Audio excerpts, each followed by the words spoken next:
Saya meyakini tidak ada segala sesuatu itu yang tiba-tiba, kemudian segala sesuatu yang ujuk-ujuk ada. Ya. Semua ada proses alam, daun jatuh dari pohon itu saya yakin itu dari rencana Tuhan. Dari, oleh, dan untuk rakyat ini harus selalu kita gaungkan. Jangan sampai masyarakat hanya menjadi objek. Sekarang kita melihat bagaimana kita dipertontonkan, dan itu sudah dibuka aib itu. Jangan sampai ada, saya paling sedih kalau melihat meme-meme yang pembayar pajak, penikmat pajak. Kita ini from zero to hero. Bagaimana kita dari titik nol, ayo buat aturan. Jangan lihat aturan-aturan lama. Kita lihat peraturan perundang-undangan yang baru. Ya. Pada saat itu saya meyakini bahwa teman-teman pasti semangatnya sama. Ingin mengembalikan. Hal pertama yang kami lakukan adalah bahwa Dewan melayani.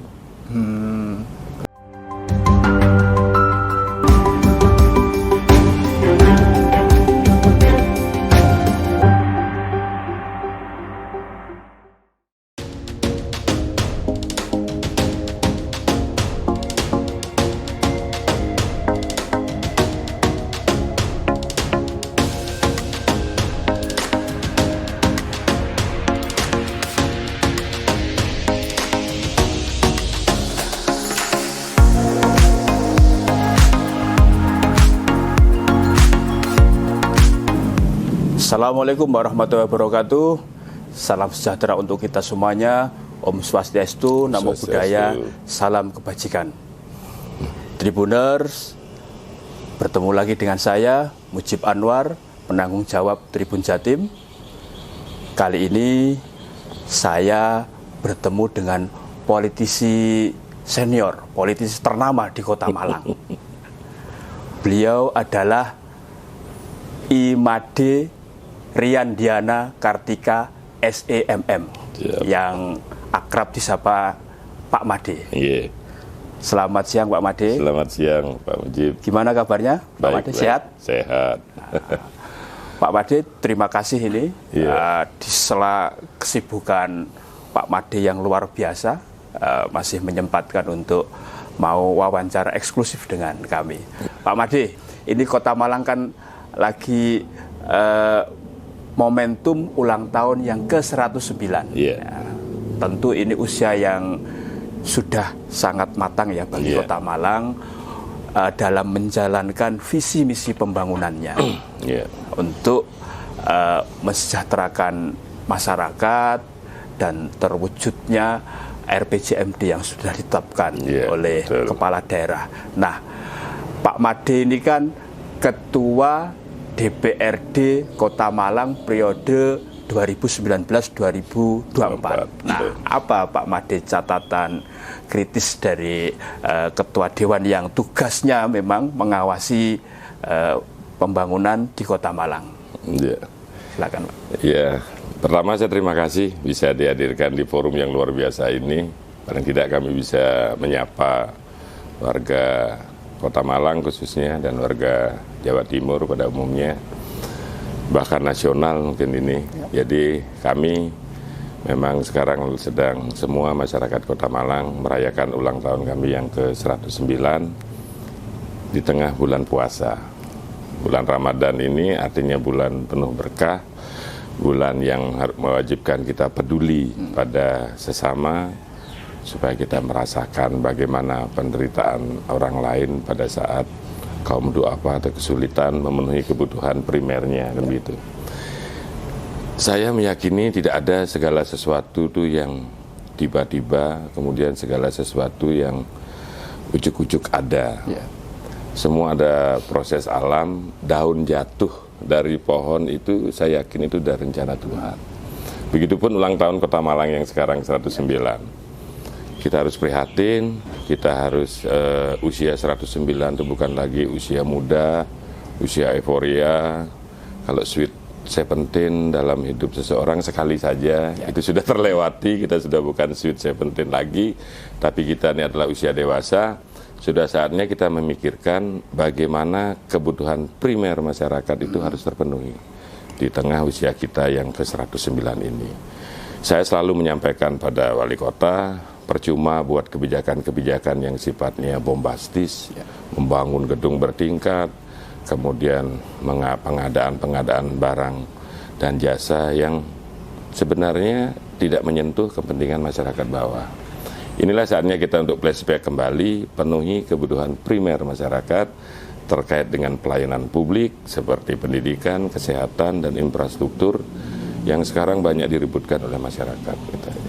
Ini refleksi kita untuk kembali melihat bahwa eksekutif legislatif sebagai penyelenggara pemerintahan harus kembali melihat kepada masyarakat. Artinya masyarakat tetap menjadi titik tumpu dalam program pembangunan ya Pak Made. Betul. Apapun itu, bahwa masyarakat sekarang ini bukan sebagai objek lagi. Bagaimana masyarakat, APBD itu jelas anggaran pendapatan dan belanja itu anggaran pendapatannya dapatnya dari masyarakat, kemudian belanjanya pun harus kita kembalikan untuk masyarakat. Dari, oleh, dan untuk rakyat ini harus selalu kita gaungkan. Jangan sampai masyarakat hanya menjadi objek. Sekarang kita melihat bagaimana kita dipertontonkan dan itu sudah dibuka aib itu. Jangan sampai ada, saya paling sedih kalau melihat meme-meme yang pembayar pajak, penikmat pajak. Nah, yang ini jangan sampai ada. Artinya siklus ini harus jalan. Dari rakyat, oleh rakyat, untuknya nih yang kadang-kadang terhambat.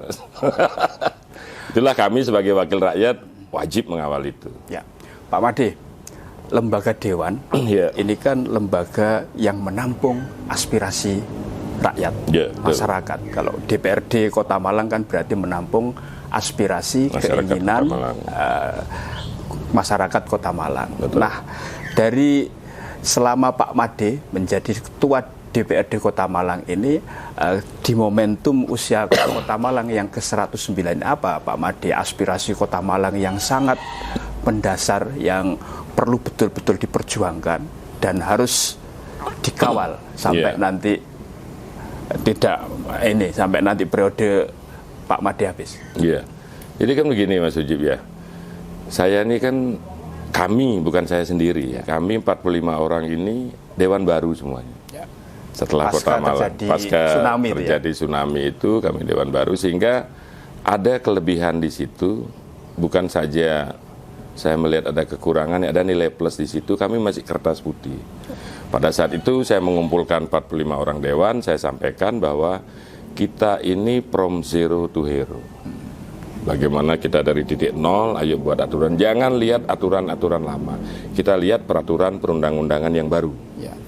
Pada saat itu saya meyakini bahwa teman-teman pasti semangatnya sama. Ingin mengembalikan. Hal pertama yang kami lakukan adalah bahwa Dewan melayani.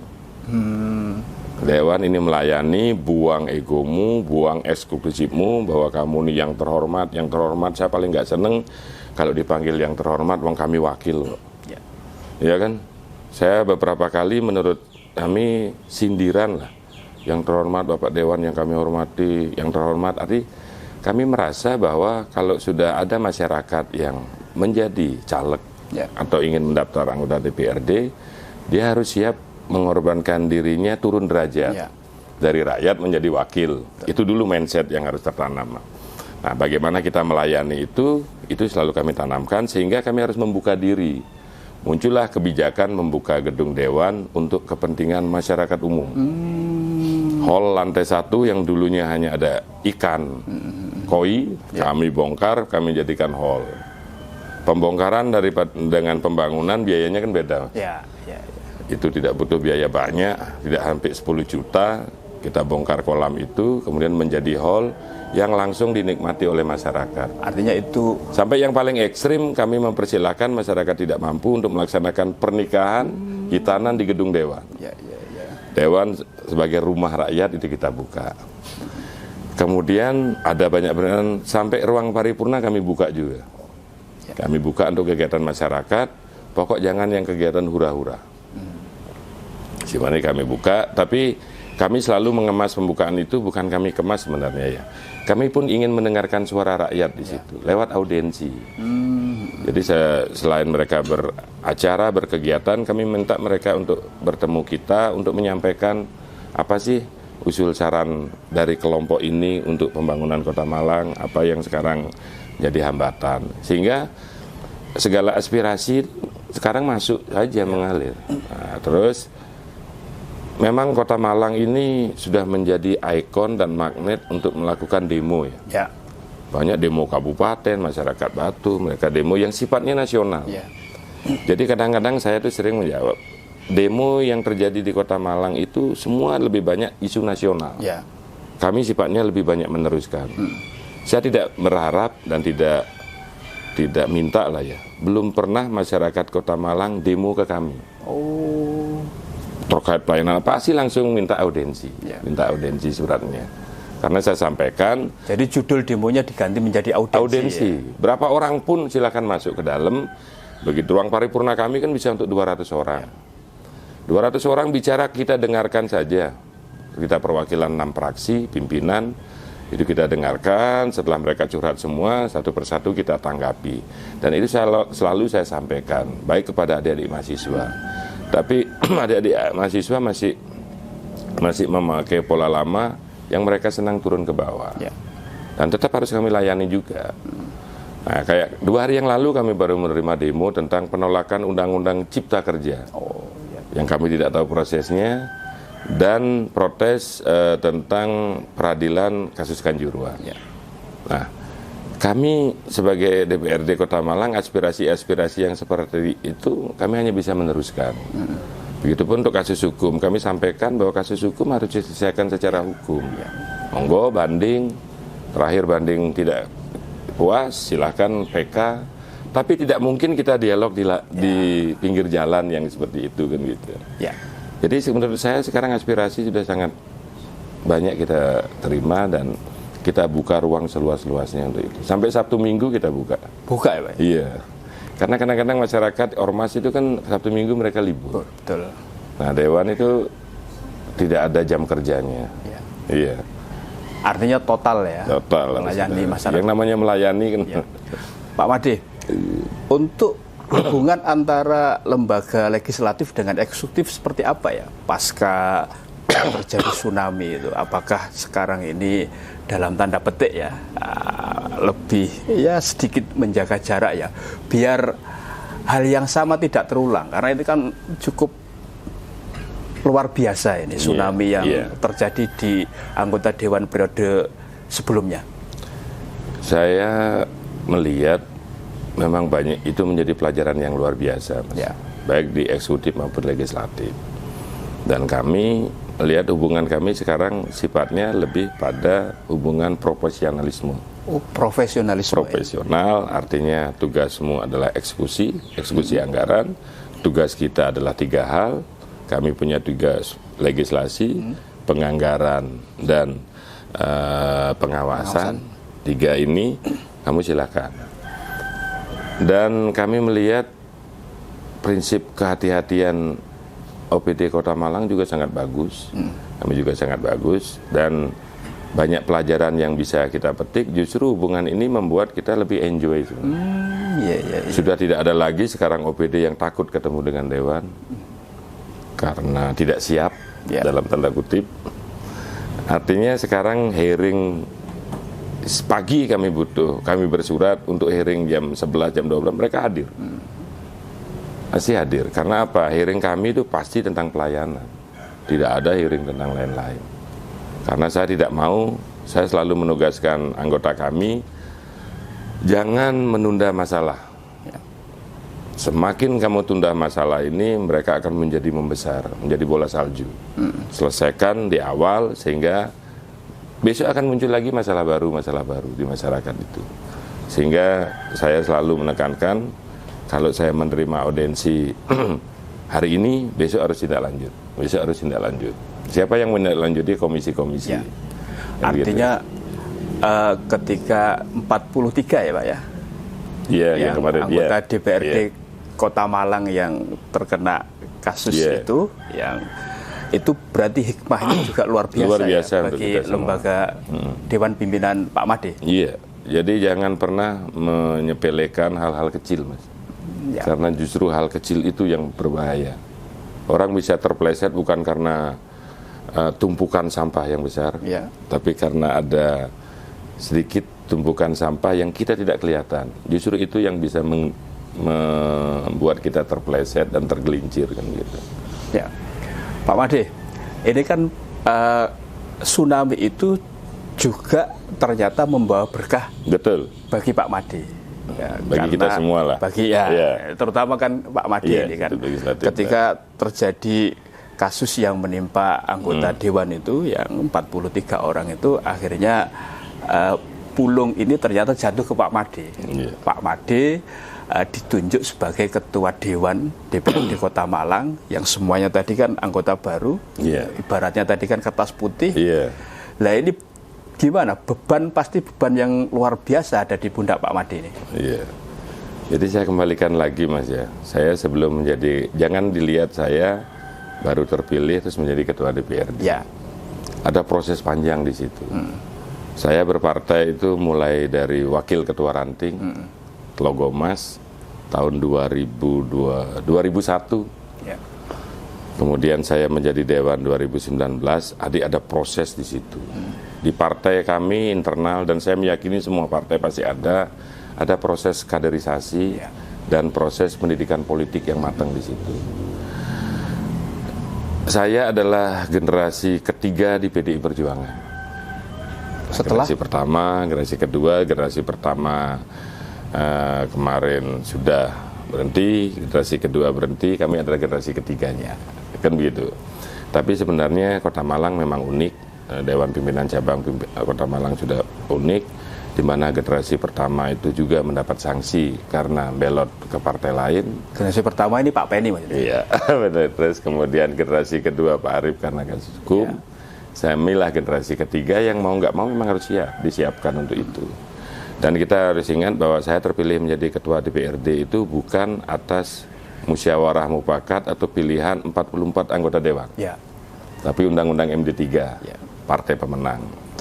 Artinya inilah undang-undang, menurut saya undang-undang terbaik yang ada untuk mengatur kedewanan, sehingga tidak ada sekarang rebutan. Orang sudah paham betul. Dengan undang-undang ini misalkan persekongkolan partai lain ingin menjatuhkan saya, percuma. Mereka tidak bisa menggantikan saya. Yang bisa menggantikan saya adalah internal saya sendiri. Sehingga ini membuat kita kolektif kolegialnya nyambung kerjanya. Tidak ada kan saling menjatuhkan di situ. Sehingga begitu saya terpilih di situ, pertama di situ, ya sudah dengan aturan-aturan yang kita buat baru. Tidak ada lagi mindset-mindset lama yang sebenarnya dulu boleh, sekarang sudah nggak boleh. Nah ini yang keuntungan menurut saya. Dan saya membangun, karena kami adalah Partai Demokrasi Indonesia Perjuangan, tentu saja proses demokrasi yang kami dulukan. Selama saya menjabat hampir lebih 3,5 tahun ini, belum pernah kami mengambil keputusan secara voting. Saya pasti mengambil selalu musyawarah mufakat. Sesuai dengan yang diajarkan oleh Bung Karno. Iya, sila keempat itu bukan hanya slogan. Artinya itu betul-betul terejawantah ya, sila keempat itu di masa periode Pak Made pasca terjadi tsunami itu. Jadi kami orang melihat paripurna doa nggak menarik, paripurnanya semua pasti setuju dan menerima. Sebenarnya prosesnya bukan di situ. Yang menarik adalah proses pengambilan keputusan paripurna itu. Pernah terjadi kami itu 6 fraksi, 2 fraksi menolak, 4 menerima. Saya nggak puas begitu, walaupun itu bisa saya sahkan. Karena 4-2 itu bagian dari voting menurut saya. Karena saya itu paling tidak senang dengan voting-votingan. Termasuk pilihan RT RW, kemudian pilihan ketua kelas harus di voting, itu nggak senang saya. Saya senang musyawarah mufakat. Walaupun itu kadang panjang dan menyakitkan, tapi harus dilakukan. Nah, kemudian saya tunda paripurna, kita ketemu lagi, kita bahas lagi. Ternyata pembahasan pada saat ketemu formasi 4-2 itu, setelah kita lakukan rapat ulang berikutnya, sudah beda. Yang menolak itu menyadari kenapa yang 4 ini menerima, dengan alasan-alasan logisnya, dan akhirnya menjadi satu kesatuan. Pengalaman-pengalaman itu yang saya membuat bahwa jika situasi terlalu sudah memuncak, panas, capek, dan merasa pendapatnya tidak dipakai, lebih baik di hold. Ya. Di hold, berikan waktu berpikir, entah itu sholat, entah itu istirahat makan siang, atau kita tunda sekalian besok. Ya. Karena takkan lari gunung dikejar. Pak Made, Iya. ini kan kurang setahun lagi, ini kan pemilu Iya. serentak ya, Iya, betul. Pilpres dan Pileg, 14 Februari 2024. Iya. Pak Made ini kan selain Ketua DPRD Kota Malang, kan juga Ketua DPC PDIP Kota Malang. Iya, Nah, betul. pasti ada beban ya, berat Iya. yang harus diwujudkan oleh Pak Made dengan target yang ditetapkan oleh DPP. Iya. Nah, sekarang ini kan kursi PDIP kan 12 ya. 12 kursi. Nah, untuk pemilu 2024 berapa Pak targetnya dan apa yang sudah dilakukan untuk mewujudkan Ya, itu? ini sedang selain ngomongin, dengan ya. Komandan Stetsel itu. Iya. Ini saya ngomongin internal berarti ya. Ya. Saya sebagai Ketua Dewan Pimpinan Cabang, kami mempersiapkan Pileg Pilpres 2024 ini memang sudah panjang. Ya. 2022 kemarin sudah berjalan dan bacalek-bacalek sudah kita siapkan. Kami ingin menambah. Oh, nambah. Saya tidak ada kata turun, apalagi turun saja, bertahan saja saya anggap kita belum bekerja, apalagi turun. Kalau turun sudah rapot merah, silahkan evaluasi kami ke pengurus DPC yang ada sekarang. Kita menargetkan per dapil ada tambahan 1 kursi. Artinya total berapa Pak? Total sekarang ada 5 dapil, berarti kami akan menambahkan 17. Tapi kemarin teman-teman itu di rapat pleno DPC, karena ada 1 dapil pengurangan kursi dari 6 kursi menjadi 5, sehingga kami realistis di angka 16 kursi. 16 kursi ya. Itu realistis. 16 kursi dari 12, sehingga ada peningkatan 4 kursi. Artinya target optimisnya 17, target realistisnya 16. Iya. Kalau sama berarti sudah nggak berhasil Pak ya? Nggak berhasil, nggak kerja kita berarti. Iya. Yang sudah dilakukan apa Pak untuk mewujudkan target tersebut? Pertama adalah kami persiapan penjaringan bacalek, bakal calon anggota legislatif. Kami lakukan panjang, terutama kami dahulukan internal kami. Kami tidak ingin internal kami itu bergolak karena merasa tidak diberikan hak. Ya. Kami selesaikan di internal itu 6 bulan penjaringan. Betul-betul kami berikan kesempatan. Setelah internal merasa sudah inilah calon terbaik yang dimunculkan, kalau masih ada pos kosong, baru kita merekrut eksternal. Ya. Kemudian kami juga merekrut eksternal sampai ketemu 19 Maret kemarin, bacalek kami sudah terkirim ke DPP, 45 orang yang siap bertempur di Pileg Pilpres 2024 besok. Ya, Pak Made, ada sisi menarik ya dari Pak Made ini, tokoh politik yang terkenal di Kota Malang. Pak Made ini kan asli Bali ya. Iya. Ya. Hijrah ke Kota Malang ini kan kita tahu lah Pak Made ini kan, mohon maaf kan yatim piatu ya. Iya. Ini kan sesuatu yang luar biasa ya, ketika hijrah dari Bali ke Kota Malang dalam kondisi yatim piatu, ya pasti waktu itu kan sulit Pak ya situasinya. Nah sekarang ini selang berapa tahun ya Pak? 30 tahunan ya? 32 tahun. 32 tahunan ini kan, terangkat derajatnya ya, menjadi tokoh di Kota Malang yang bukan kampung asalnya. Bahkan Pak Made ini memulai juga dari lingkungan yang kecil ya, RT RW itu kan juga sudah ditokohkan, bahkan meskipun mohon maaf ya non muslim tapi kan ditunjuk sebagai ketua RW, bahkan yang nunjuk ini langsung kiai ya, pondok pesantren. Pak Made mungkin bisa diceritakan Pak Made dari apa namanya awal ya jenengan hijrah dari Bali ke Malang dalam yatim piatu sehingga sekarang bisa menjadi sukses seperti sekarang ini, ketua DPRD Kota Malang. Enggak Pak? Itu prosesnya panjang Mas. Kalau 32 tahun itu kalau dibuat seri ya 32 episode. 32 episode ini. Berarti bisa ditonton setahun ya. Artinya itu semua berproses itu aja. Yeah. Saya merasa semua berproses, kita ikuti proses, terus kemudian nomor 1 menurut saya orang itu harus punya keyakinan. Keyakinan bahwa kita akan lebih baik dari hari ini. Terus kemudian bagaimana cara meraih keberhasilan itu, tentu saja dengan perjuangan, pengorbanan pasti. Dan yang terakhir setelah apapun yang sudah kita lakukan, ya kita harus ikhlas. Berarti perjuangan kita belum maksimal gitu.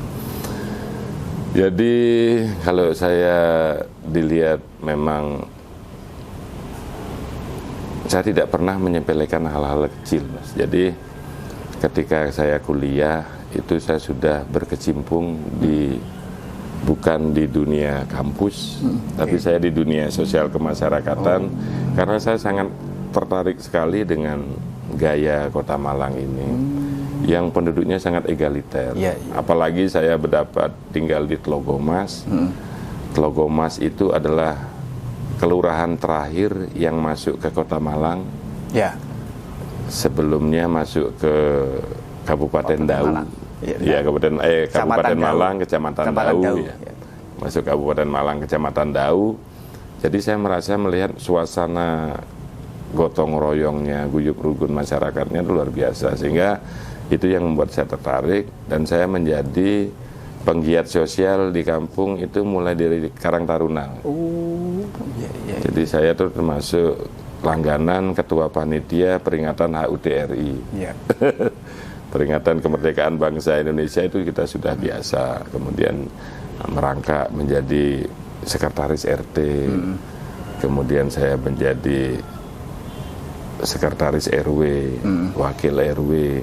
Karena saya tahu diri, saya tidak pernah mau menjadi ketua kalau di kampung saya. Biarkan saya menjadi orang nomor dua, nomor tiga, yang penting semuanya sukses programnya.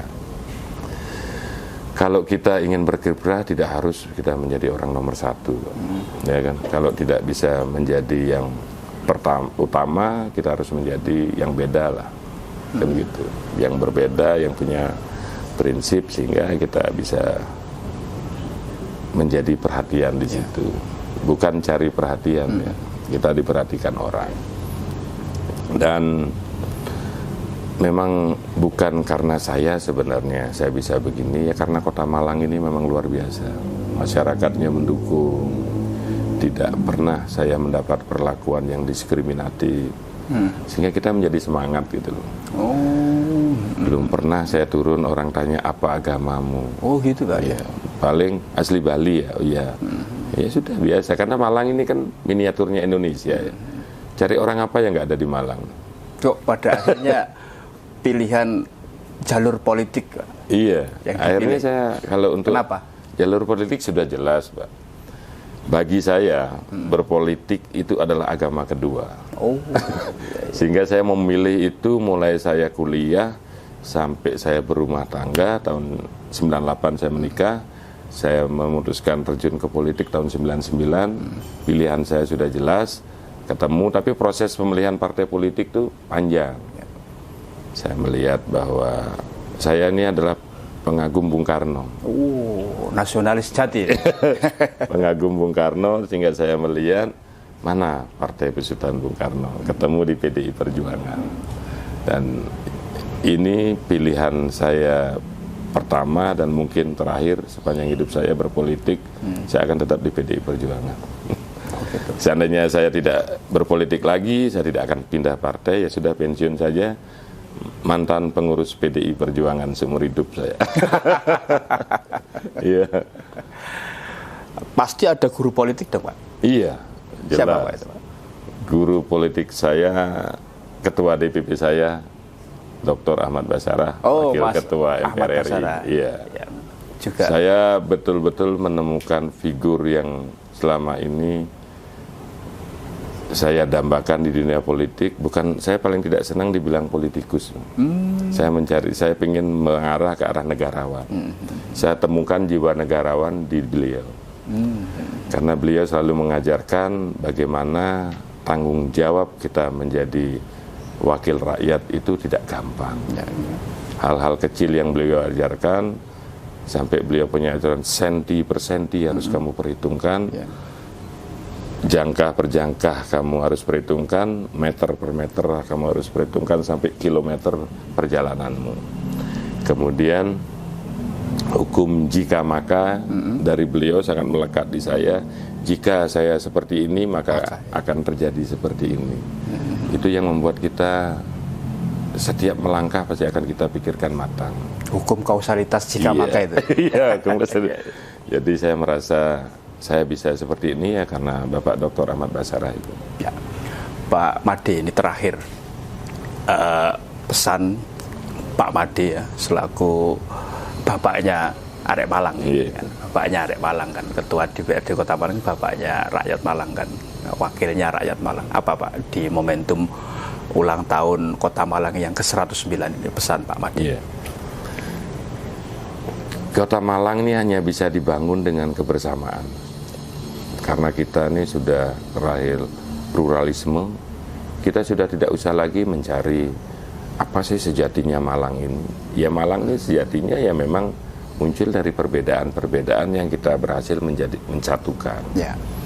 Jangan pernah ada lagi kata mempertajam perbedaan-perbedaan itu sendiri. Malang itu adalah rumah kebangsaan, artinya semua suku bangsa, agama, ras, adat istiadat yang melekat akan dibawa. Nah, bagaimana kita meramu itu semua menjadi kekuatan kebinekaan yang satu. Apa itu kemajuan Kota Malang? Jadi tetaplah kita gotong royong, tetaplah kita menjaga semangat persatuan kesatuan, dan yang terpenting adalah tetaplah menjadi orang Indonesia dengan budaya Nusantaranya. Itu yang diperlukan di Kota Malang. Ya. Mantap ya. Kalau kita melihat tagline yang diambil oleh Pak Wali sebenarnya kan Trisaktinya Bung Karno. Ya. Iya kan? Betul. Mandiri secara berdaulat secara politik, mandiri secara perekonomian, dan berkelanjutan ini kan diambil dari kalau kita ingin menjadi Indonesia tetaplah berbudaya Indonesia, kan begitu. Ya. Mungkin Pak Wali mendapat semangat Trisakti dari Bung Karno sehingga sekarang nyambunglah kita. Ya. Dan itu memang harus dikawal ya. Iya. Apalagi Pak Made ini kan juga nasionalis sejati kan. Yang saya hanya mengingatkan jangan pernah menyepelekan kaum-kaum marginal kecil. Walaupun Hindu, Buddha itu super minoritas di Kota Malang, tetap harus diperhatikan. Karena apa? Zaman medsos ini kan sudah luar biasa, Mas. Apapun yang kita lakukan, gaungnya itu nasional, bahkan internasional sekarang. Nah, inilah yang jangan pernah pele, jangan pernah ada lagi perlakuan ekstrim seperti penertiban yang tidak manusiawi. Sekarang sudah tidak ada lagi di Kota Malang. Ayo kami sampaikan pada kami selaku wakilnya rakyat Kota Malang, biar kami yang membantu di situ. Jangan eksekusi saja, sampaikan dulu pada kami kan gitu. Saya sering menyampaikan itu ke beliau. Oke. Ya. Mantap Pak. Terima kasih Pak. Iya, terima kasih Mas Ujib ya. Penjelasannya yang luar biasa dan komplit ya. Tribuners, demikian tadi wawancara saya dengan Ketua DPRD Kota Malang, Bapak Imade Riyandana Kartika SEMM. Kita bertemu dengan wawancara tokoh-tokoh politik, tokoh-tokoh ternama di wilayah Jawa Timur lainnya. Terima kasih. Assalamualaikum warahmatullahi wabarakatuh. Salam sejahtera untuk kita semuanya. Om Swastiastu, Namo Buddhaya, salam kebajikan.